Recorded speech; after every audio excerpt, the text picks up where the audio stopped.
To start out, I just want to say this video is basically going to be a rundown of the discussion that's already being had on the Siege subreddit, as many people had a lot of interesting things to say about the changes. So Ubisoft has decided to expand their player base and start marketing Siege into China. What does this mean? Well, it's a great step for Ubi as Siege's player base may finally be hitting a plateau, so opening up China as a market could yield some really good money for them. However, it seems like that instead of making a separate build for the region, they're choosing to change the core game itself. Other game companies in the past have made entirely separate ports for their Chinese servers that contain the required censorship. Ubisoft's changes are going to go something like this. Maps will have no more ambient pre-existing blood splatters, no signs of gambling, and no skulls or sexually provocative imagery. Despite, blood spraying out of your enemies after a successful hit, which is super important for gameplay. Or the fact that you can buy gambling loot crates with real money, although many of us have agreed in the past that Ubi has been much less zealous about this than most companies. Or the fact that they just released several headgears that wouldn't pass these standards, like my sweet skelly boy Jaeger. Ultimately, this is what it is, a money thing. It's cheaper to just overhaul Siege's entire aesthetic, step on a bunch of toes, and get it over with, rather than just making a different port available for a different region. A grand majority of Ubisoft's spent money goes into map design, so it makes sense that they would want to cut corners if at all possible. At the end of the day, it doesn't change gameplay at all, and those of us who know the game intimately might be the only ones who actually notice the changes.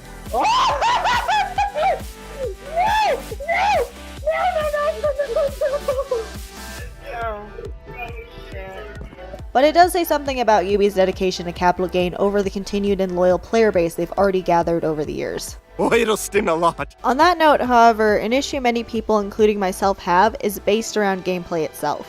When you get into the Reddit post about Ubi's changes, it's a total mess. A Ubi dev got so downvoted that you actually have to search to find their comment. Thank goodness for bots. The dev says here, to help allay some concerns about the changes in the future, moving forward we do recognize and understand that for some elements, it is not possible to have a completely global build.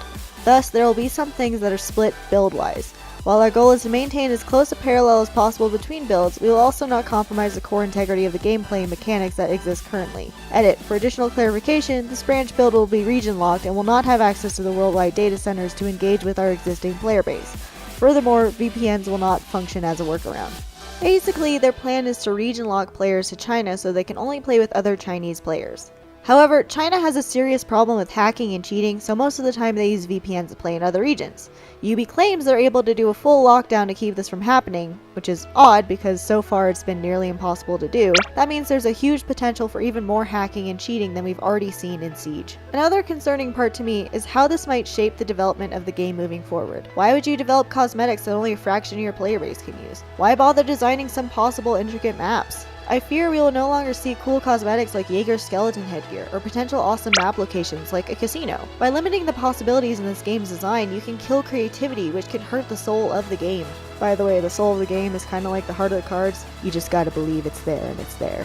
And what's to be said about Legion and Ying? They're ops from Hong Kong, which brings its own problems with the Chinese censorship structure. Hong Kong and China have had tense relations for years, so I'm curious to see if this has any impact on Ubisoft's move. Several users also pointed out that Tom Clancy himself would have never endorsed this censorship, and very well may have paid any amount of money to make having separate servers possible, or to remove his name from the game entirely. You tosser!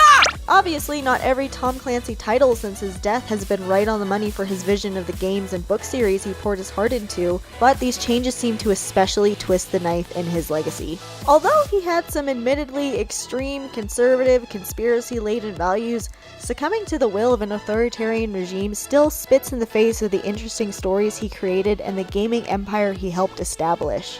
What do you think about all this? What changes are you most concerned with? Is there something I missed that needs mentioning? Do you think with enough pressure, Ubisoft might yield to the demands of its current player base? Let me know in the comments or on my social media. Let's keep the conversation going. I'm Kitty Paws, and thanks for watching!